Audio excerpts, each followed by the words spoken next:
नमस्कार मित्रांनो, मुख्यमंत्री माझी लाडकी बहीण योजनेअंतर्गत एक महत्त्वपूर्ण अपडेट आली आहे। मित्रांनो, मुख्यमंत्री माझी लाडकी बहीण योजनेचा लाभ घेण्यासाठी सर्व लाभार्थ्यांना ई-केवायसी करणे बंधनकारक करण्यात आले होते आणि यामध्ये बहुतांश लाभार्थ्यांनी आपले ई-केवायसी जे आहे ते पूर्ण केले आहेत।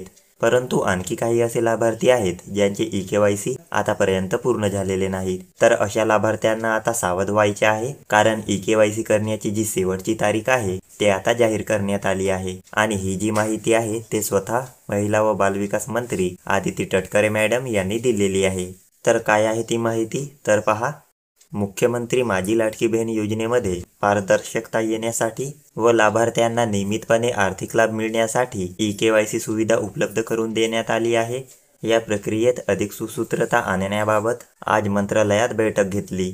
दिनांक 18 सप्टेंबर 2025 पासून ladkibehen.maharashtra.gov.in या अधिकृत संकेतस्थळावर ई-केवायसी सुविधा उपलब्ध आहे। यासाठी 2 महिन्यांचा कालावधी देण्यात आला असून आतापर्यंत बहुतांश लाडक्या बहिणींनी ही प्रक्रिया पूर्ण केली आहे व उर्वरित लाभार्थी भगिनींनी 18 नोव्हेंबर 2025 पूर्वी आपले ई-केवायसी प्रक्रिया पूर्ण करावी असे मी आवाहन करते, अशी माहिती या ठिकाणी देण्यात आली आहे।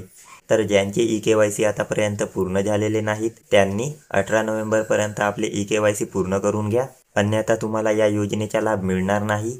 ई-केवायसी कशी करावी यावर ऑलरेडी आपल्या चॅनलवर व्हिडिओ बनलेली आहे। त्या व्हिडिओची लिंक तुम्हाला डिस्क्रिप्शन व कमेंट सेक्शनमध्ये भेटून जाईल, तो व्हिडिओ तुम्ही एकदा पाहू शकता। तर अशा प्रकारची आजची ही महत्त्वपूर्ण माहिती होती। हा व्हिडिओ जास्तीत जास्त आपल्या मित्रांना व नातेवाईकांना पाठवा, जेणेकरून त्यांना सुद्धा ही माहिती कळेल।